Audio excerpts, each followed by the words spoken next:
सही बच्चों को नमस्कार। मेरा नाम है जगदीश सोलंकी और आप देख रहे हो physics bye Jagdish Solanki YouTube channel. इस चैनल में आप सभी का स्वागत है। बच्चों, आज हम एक महत्वपूर्ण क्वेश्चन लेके आए हैं जो कि नीट जेईई के साथ साथ में 12वीं के लिए बहुत महत्वपूर्ण क्वेश्चन है। आरसी परिपथ, आर का मतलब होता है रेजिस्टेंस, सी का मतलब होता है कैपेसिटर। तो जब किसी परिपथ में प्रतिरोध और संधारित्र, कैपेसिटर का मतलब होता है संधारित्र, जुड़े हो, तब अपने को उस सर्किट का, उस परिपथ का परिणामी वोल्टेज कितना होगा, साथ में अपने को उसकी इम्पीडेंस प्रतिबाधा भी निकालना है और साथ में उसका फेस जो कालांतर होता है, फेस डिफरेंस जिसको हम कहते हैं, उसका मान भी ज्ञात करना है और धारा की इक्वेशन, करंट की इक्वेशन भी ज्ञात करना पड़ती है। 4 पॉइंट इसमें मैंने, एक वोल्टेज निकालना रिजल्टेंट, दूसरा हमारे पास में इसमें इम्पीडेंस प्रतिबाधा निकालना, तीसरा हमारे पास में फेज डिफरेंस जिसको हम कलांतर बोलते हैं वो निकालना है और चौथा है करंट की इक्वेशन निकालना है। 4 चीज़ें अपने को इसमें फाइंड करना पड़ती है। तो हमने यहाँ पर एक आरसी सर्किट बना रखा है। ये आर होता है, प्रतिरोध होता है जिसका सिंबल होता है आर, ये इस तरह से सिंबल है, आर होता है। और ये कैपेसिटर होता है, संधारित्र जिसको हम बोलते हैं, ये इसका सिंबल है संधारित्र। इसको बनाते समय ध्यान रखना कि दोनों प्लेटें बराबर बनाना है। कैपेसिटर में दोनों प्लेटें होती है, वो दोनों बराबर होती है। यदि एक छोटी और एक बड़ी बना दी तो सेल बन जाएगा। इसलिए डायग्राम बनाते समय ध्यान रखना है, आर बनाना है और एक सी बनाना है। सी में बनाते समय दोनों लाइनें बराबर बनाना है। ये प्रतिरोध होता है, इसके सिरों के बीच के वोल्टेज को अपन वी आर से प्रदर्शित करते हैं। ये कैपेसिटर होता है, इसके सिरों के बीच के वोल्टेज को हम वी सी से प्रदर्शित करते हैं। ये वोल्टेज प्रदर्शित करने का तरीका है, सफिक्स में लिखना आर, नीचे लिखना वी आर का मतलब प्रतिरोध का वोल्टेज, रेजिस्टेंस का वोल्टेज, और वी सी का मतलब संधारित्र का वोल्टेज। अब इसके साथ में एक अपन ने प्रत्यावर्ती स्रोत धारा का जोड़ रखा है जिससे अपन एसी करंट सप्लाई करते हैं इस सर्किट में। तो ये इसकी इक्वेशन होती है V = V0 sin omega T. ये जब भी हम करंट पढ़ेंगे तो उसकी जो इक्वेशन होगी धारा की, वोल्टेज की V = V0 sin omega T होगी। तो साइन ओमेगा टी का मतलब होता है साइन तरंग। हमने पिछले वीडियो बता रखा है कि जब भी कोई एसी करंट होता है, प्रत्यावर्ती धारा होती है, तो उसको हम साइन वेव्स के रूप में हम या साइन तरंग के रूप में प्रकट करते हैं उसके वोल्टेज और जो है करंट को। तो जब भी हम वोल्टेज आएगा, एसी वोल्टेज की बात कर रहे हैं हम, तो एसी वोल्टेज की इक्वेशन हमेशा V = V0 sin omega T के द्वारा ही प्रदर्शित होगी, क्योंकि साइन तरंग चलती, इस तरह से वेव्स जो चलती है, फ्रीक्वेंसी चेंज होती है, तो उसमें साइन तरंग बनती है और साइन तरंग को वोल्टेज के रूप में लिखते V = V0 sin omega T के रूप में प्रदर्शित करते हैं। अब एक चीज इसमें ध्यान रखना, जिसमें मैंने कलारेख बना रखा है, आर और सी आर और सी जुड़ा हो। अभी यहाँ पे मैंने एल भी जोड़ रखा है। अभी इस सर्किट के लिए एल हटा दो, ये हमारे पास आर जुड़ा हो और सी जुड़ा हो, तब ये सर्किट बनता है। इसको कलारेख बोलते हैं, फेज डायग्राम कहा जाता है। अब इस फेज डायग्राम में देखो कि वी आर इस एक्सिस पे और वी सी नीचे। अब इसमें वी आर और वी सी, इन दोनों के बीच में 90 डिग्री का कलांतर है। वी आर और वी सी, ये दोनों के बीच में कितने डिग्री का एंगल है? 90 डिग्री का एंगल है।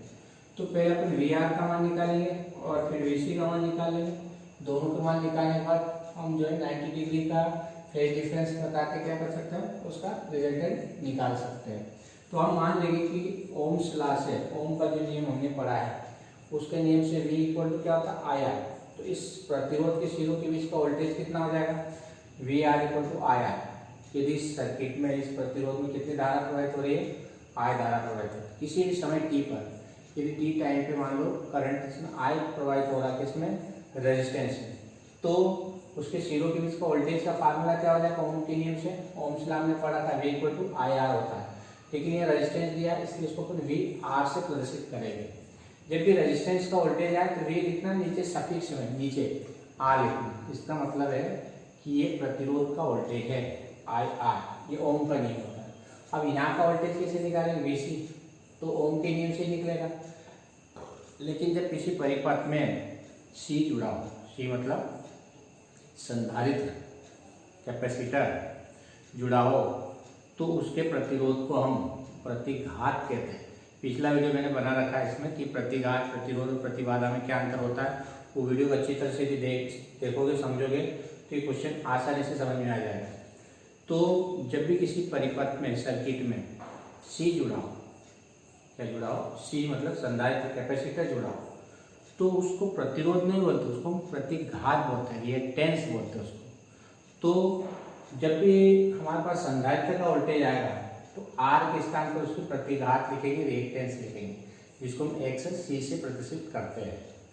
तो जब भी सी दिया हो तब उसके स्थान पर, आर के स्थान पर उसके हम प्रतिघात लिखेंगे। ये भी एक प्रकार का प्रतिरोध ही है जो धारा के मार्ग में रुकावट उत्पन्न करता है, उसको हम प्रतिघात बोलते हैं, रिएक्टेंस बोलते हैं।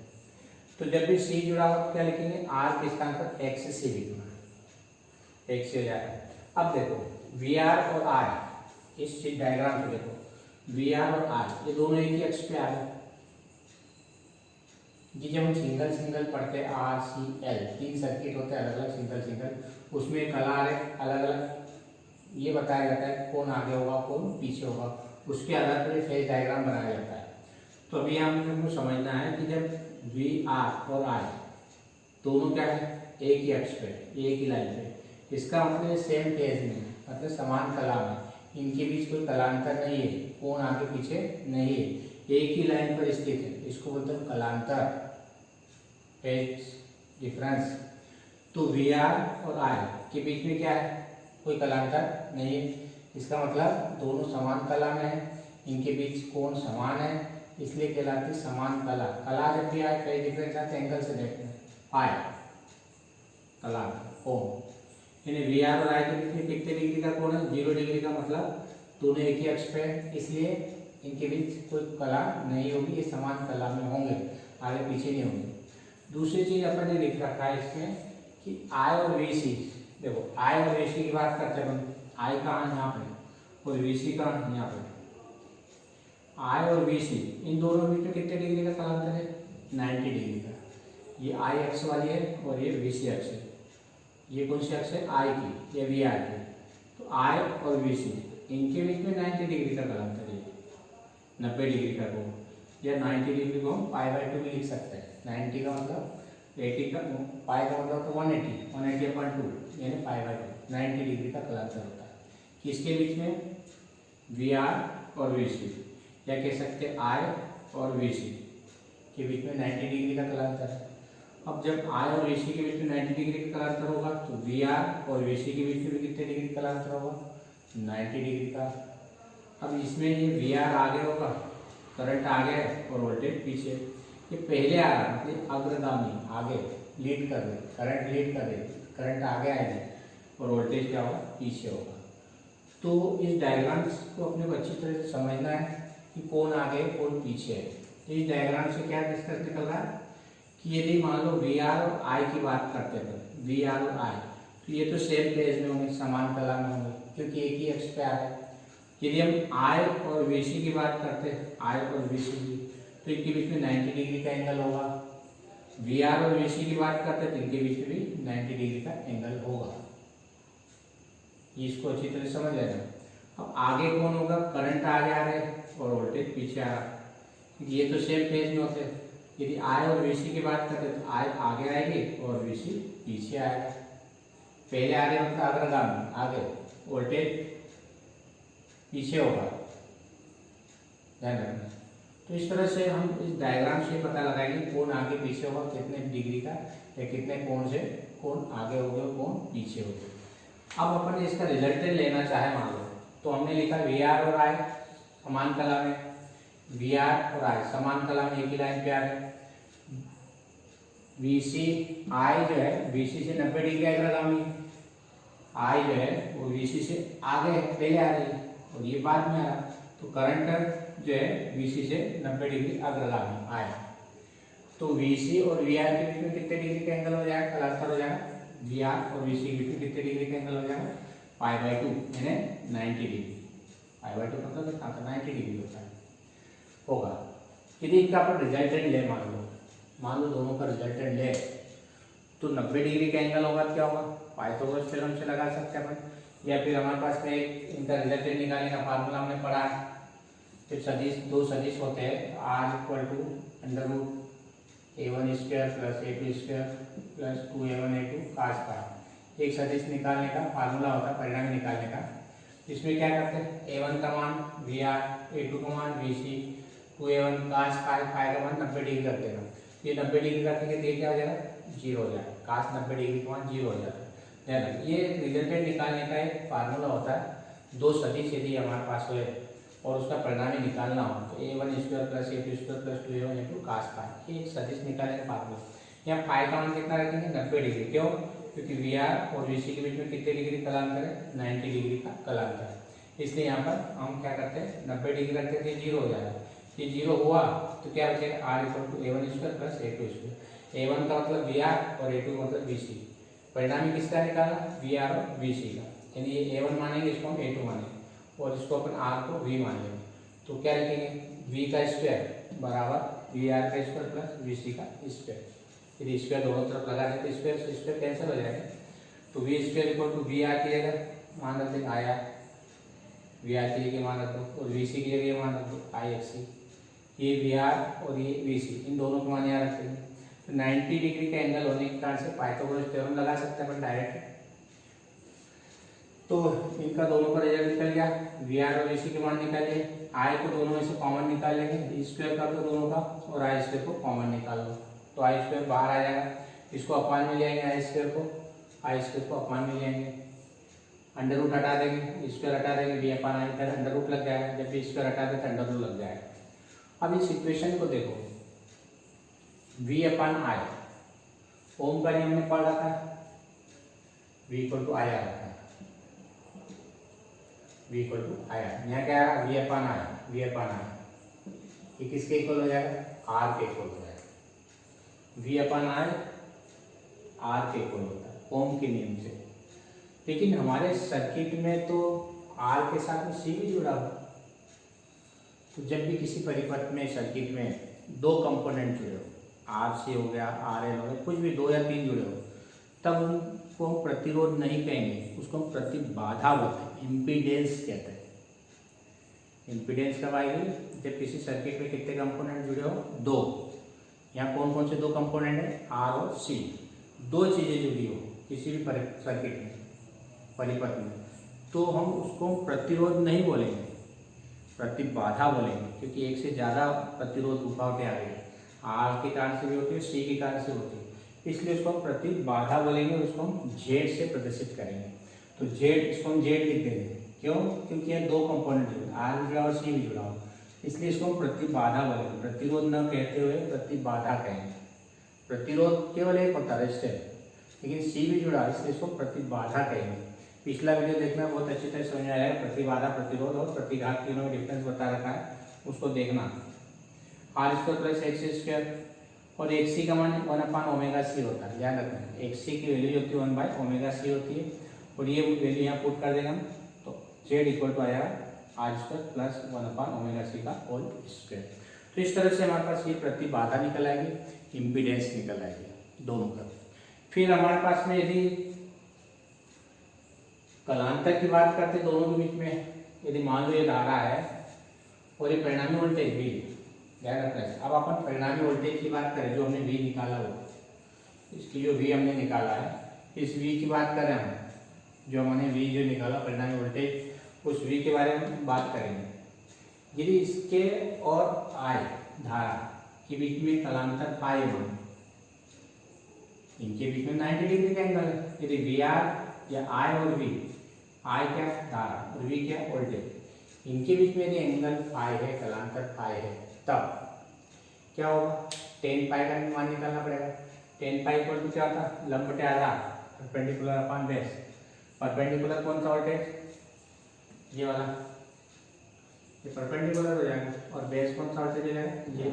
इसकी पैरेलल है, परपेंडिकुलर हो गया, ये परपेंडिकुलर और ये बेस।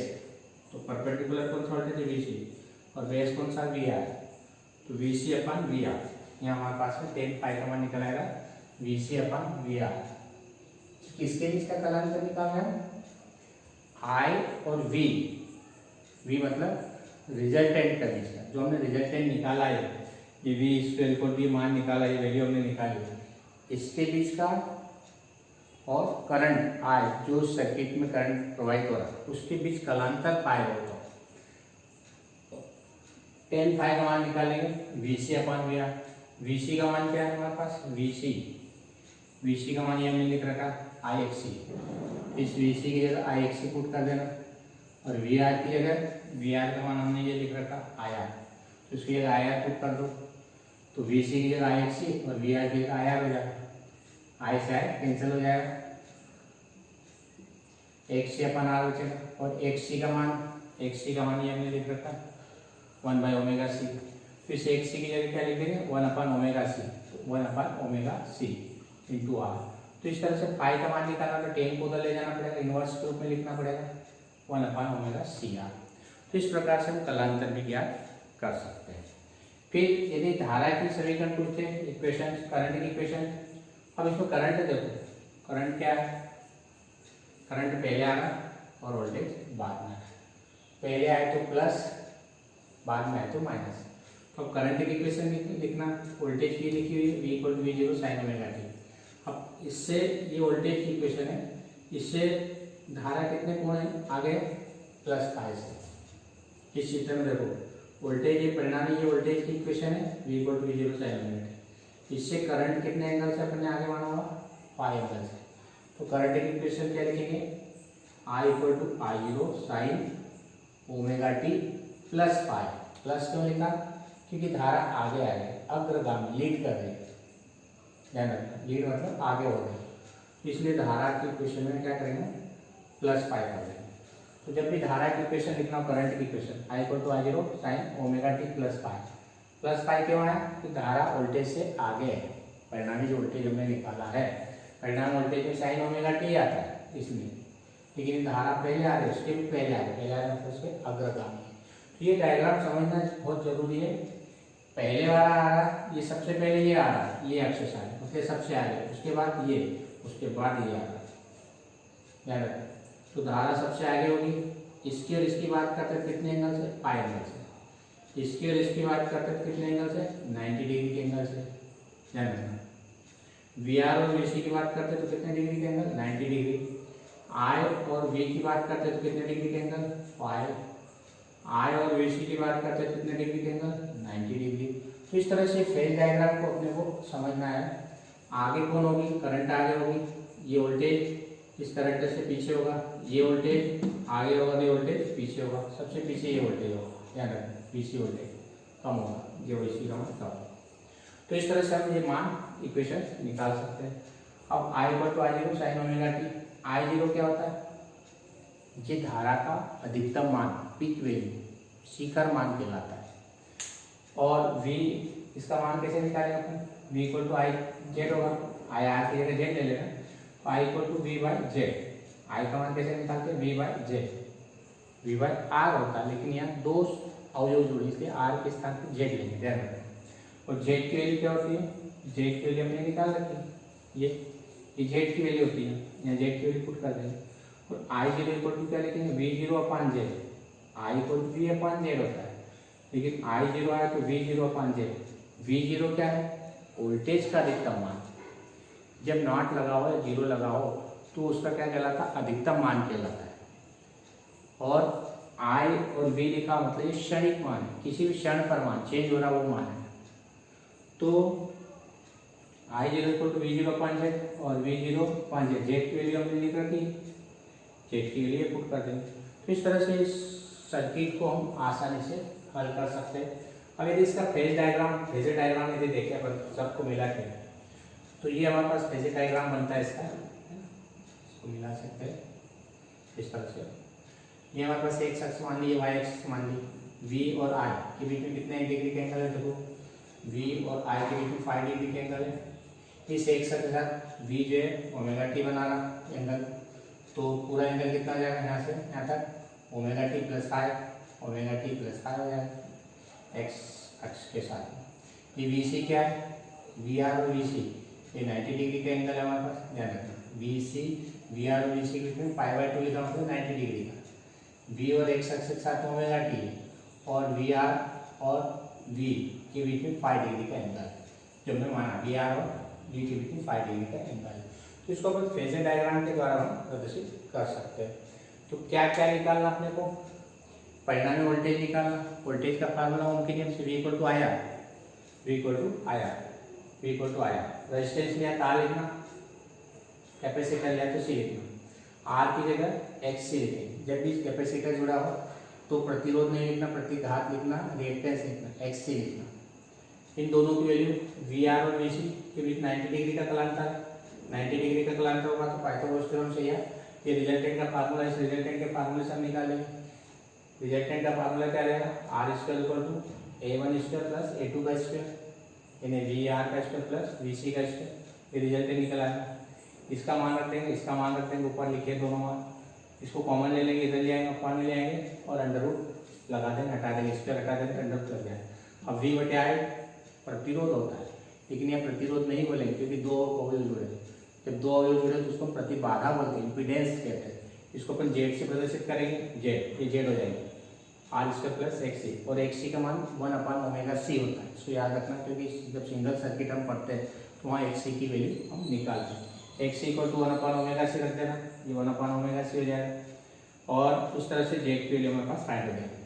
अब यदि कलांतर निकालना, किसके बीच का कलांतर, I और V, जो परिणामी निकाला हो और I के बीच कलांतर हमने फाई मान लिया, तो tan फाई का मान निकाल लेना। tan फाई लंब बटे RR, perpendicular upon base, perpendicular VC और बेस कितना VR है। परपेंडिकुलर मतलब ये वाला एक्सेस, ये वाली एक्सेस, ये परपेंडिकुलर, ये बेस, VC अपॉन VR।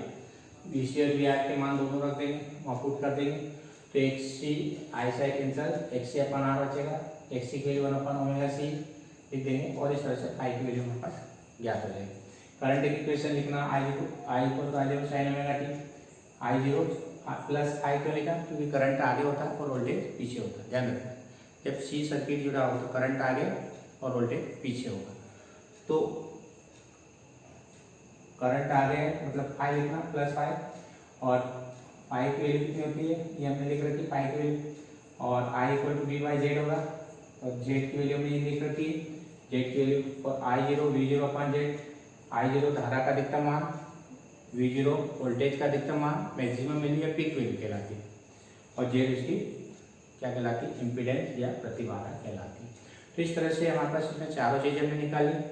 परिणामी वोल्टेज निकाल लिया, ये पूछा जाता है, प्रतिबाधा निकाली, इम्पीडेंस निकाली, कलांतर निकाल लिया और करंट की इक्वेशन निकाली। चारों चीज़ें अपने को क्लियर होना चाहिए।